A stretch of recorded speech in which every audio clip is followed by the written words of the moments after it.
Okay, so yeah, doing a little bit of reconnaissance here. The old sycamores, look at, and that's why they love the wet ground, and that's how they hold on along the riverbanks. Look how gnarly and cool that root system is.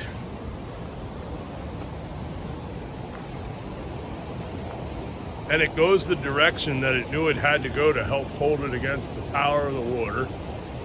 But we know from previous flood that would be...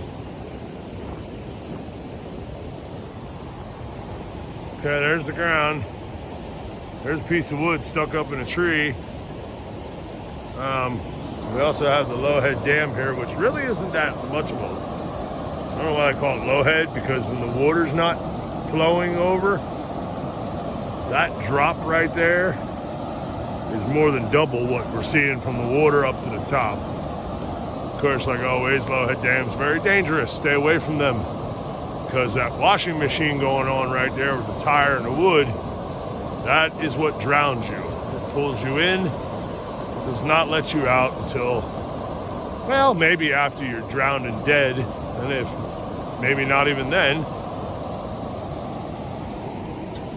And then, of course, lots of flood debris of trees floating down over. Hey, might try down here in the rocks and see what I have a feeling that it's going to be a lot of trash, because unfortunately the Swatara Creek, as much as I love her, and I have kayaked many miles and miles of her glorious beautifulness and all her curves and supple features. She's also one of the trashiest creeks that I know of, personally. When we get a lot of rain and this floods, and well, where I'm standing would be underwater, and water would be up to there, which is like, let's see here, if I stand underneath it,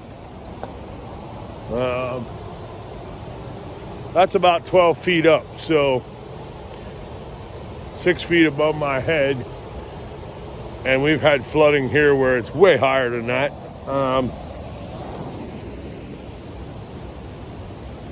Oh, look, I've seen that. I know that tag. I've seen that tag. Taco. I've seen your tag on the bridge at Gravel Hill.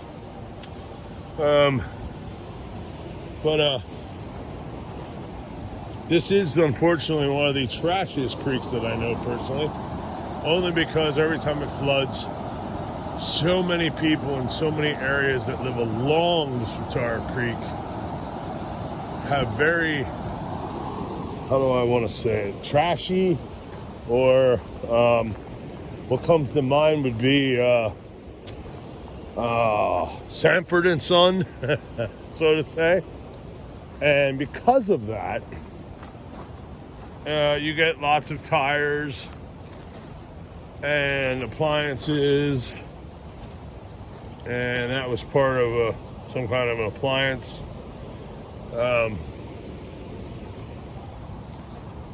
And lots of aluminum cans and wood and everything else. So unfortunately, it does make for a very poor situation when it floods, because it brings all that trash down. And real much of it probably makes it to the Susquehanna, and then much of it gets stuck behind the dams until they open the release side, let all the trash flow down, and then that trash just goes to the next dam, and then they open it up and it flows down, and next thing you know, it's in the bay and then out to the ocean. But old brick.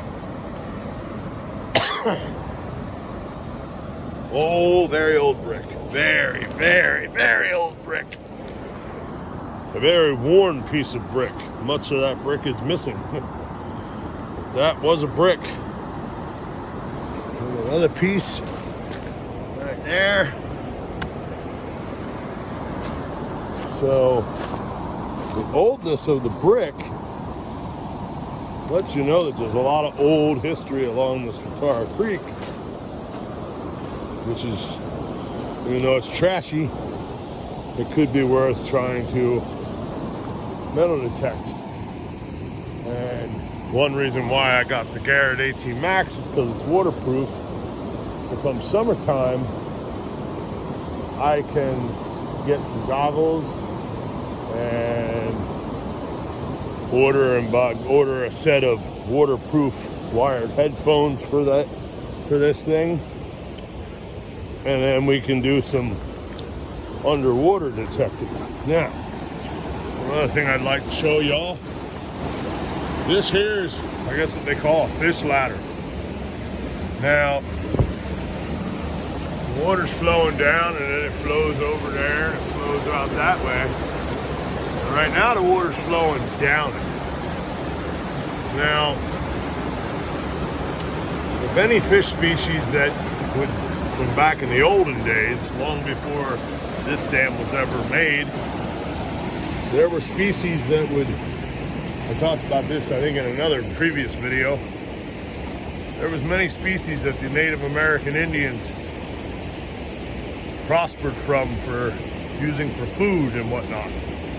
And those species that used to swim up the river here from the Susquehanna, when they would swim upstream up the tributaries, now they were unable to do that. So after years and years of not being able to, somebody finally says, hey, we don't have any more of these species in the creek. What happened? And then they realized that right there's the culprit. Now they put in one of these, but I would like to know how fish are supposed to migrate up it when it's full of trash.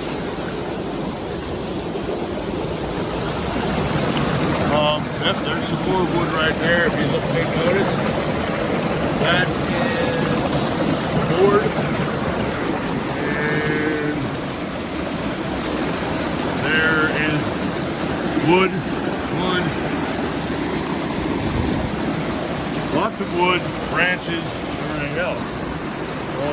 They also have a bunch of crap up here on the top side.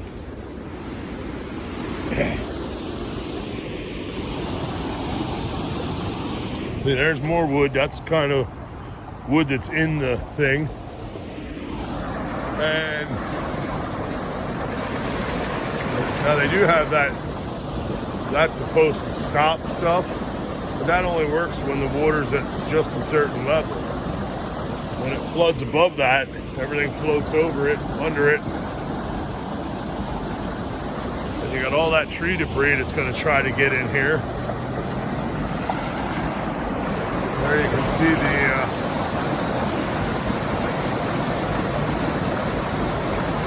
we got a whole bunch of stuff getting washed in the machine.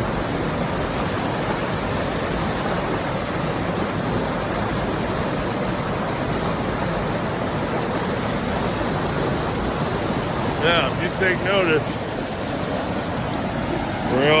tell your kids stay away from these things, because out to here, the flow is going that way. So if you fall over these, which one time I kayaked and I got out over there, and the water level changed from when I did my pre-trip scouting method from when I actually did the kayak trip. Camped on an island upriver, upstream, a couple miles, about a mile or two maybe. And when I got down to here, that bank was completely different. I didn't think I was going to get out. There was no way to beach myself. I got lucky and found a way so that I did not come over this. Now at that time, there was a little bit of water flowing over, but not this much. And the bottom down here, like I said, is way deeper. It's more than double the height that you're seeing there, this is a mighty big drop. Unless they've done work to it since then, which has been a lot of years. At that time, the drop alone without enough water would have probably killed me. And of course, if there's that much water flowing over like now, that will kill you. Because when I went to school with a girl in high school, she almost died at the Lowhead Dam in Jonestown, Pennsylvania, because they were tubing and swimming in the Swati, and I don't remember for sure if she was on the top side or the bottom side. She got too close. Either way, she ended up in that wash. And if it wouldn't have been for the fact that there was enough people to make her to grab a hold of her, she would have died. She rode my school bus. But yeah, definitely the power of water when it flows over something like this and then hits the bottom, it just, that washing machine effect comes all the way out to here before it lets things go, because look at all those items they've been here for a long time, probably as long as that water's been flowing over. They won't flow away until the water level coming over gets low enough that it eases up the washing machine effect. With all the rain we've been having and everything else off and on, unless we have a long dry spell, it could take months, weeks or months before this actually comes down. But I will try to get some footage of this later this summer when the water level is low. As a comparison, I will try to do that for you all. I guess this is becoming more of a exploration than an exploration video instead of a metal detecting. Of course, in these a rock bar like this brings back lots of childhood memories with my mammy and Harper's going down below her house and finding all these really nice flat rocks like this and skipping them across the water. My mammy and I would do that for hours and hours. And then of course she would always be looking, and she'd be looking and she'd find an arrowhead every now and then, or she'd find a rock that had a working indent in it. And she knew her. I mean, she could spot Indian artifacts like no woman I knew, other woman I knew, ever known.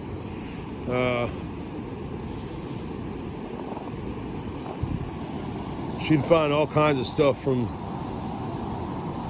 what that the Indians used for either, working stuff and this and that. She was a natural at it. I've seen this before, and I'm not sure exactly what this is. It looks like rock, but it's, I don't know, looks like bone too. But the way it's shaped, the way it's, like that was in a crevice of some other rock at one time when it formed. So it's kind of like, we got lots of white, the milky quartz, the quartzite around here.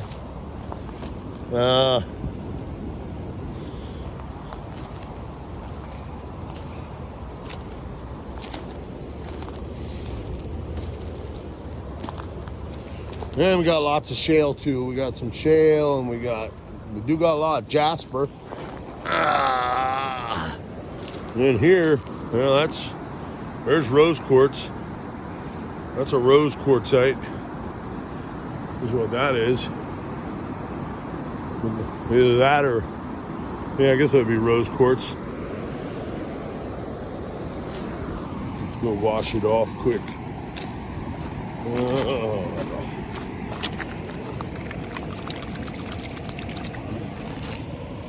Yep, that's rose quartz. Got a lot of iron oxide or red hematite in it. I'm assuming one of the two. I always think that when it's really red, that could possibly be the red hematite that I've seen in some crystals and stuff when I've been rock hounding with friends a couple years ago. But it's definitely quartzite, but it's red, so it's rose quartz, I guess you'd call it.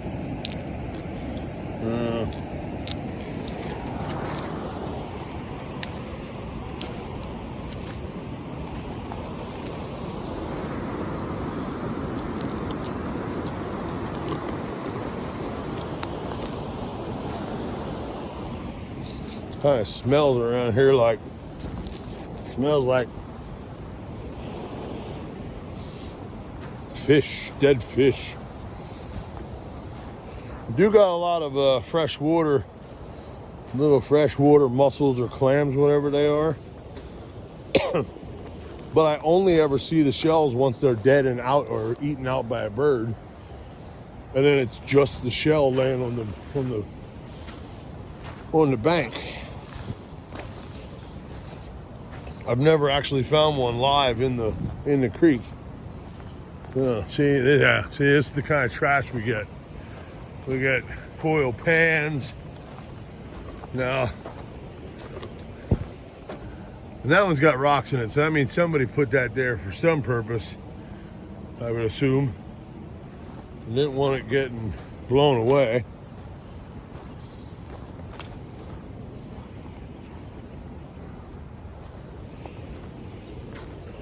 Yeah, these rock bars. I know in Harper's, there was a rock bar that probably came out probably about as wide as this from the bank out to here. And it was always there when the water was low. But after the last couple floods, everything has changed on this Frataro Creek at a lot of spots. And there is no rock bar left at Harper's, where below the property that was once my grandparents.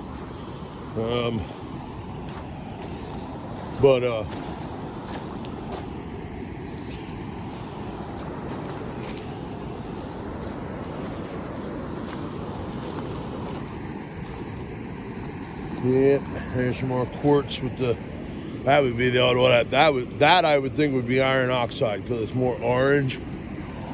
And the red would be the red hematite, or I guess there's other components that make rose quartz. But I ain't got enough memory in my mind to try to remember all that stuff.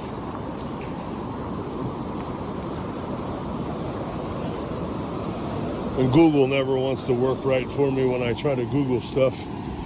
It'll give me everything but what I want to read about and learn about. So, well,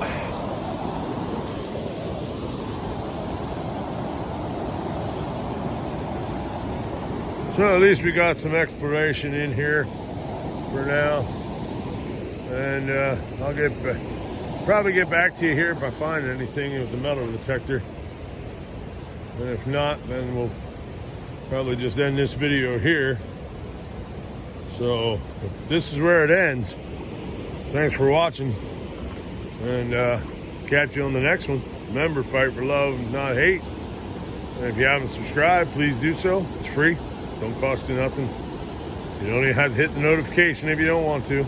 I understand. You may not want to listen to me all the time. But I'd appreciate the subscribe. Give it a like. I don't mind likes on my videos. If I get the views. And if you're viewing it, give me a thumbs up, thumbs down. Let me know what you think. Not that I'll probably ever get professional video quality here, but I'd like to at least make it enough that more people, a few more people want to watch it. And so let me know. And I will catch you later on the next one if I don't find anything with the metal detector.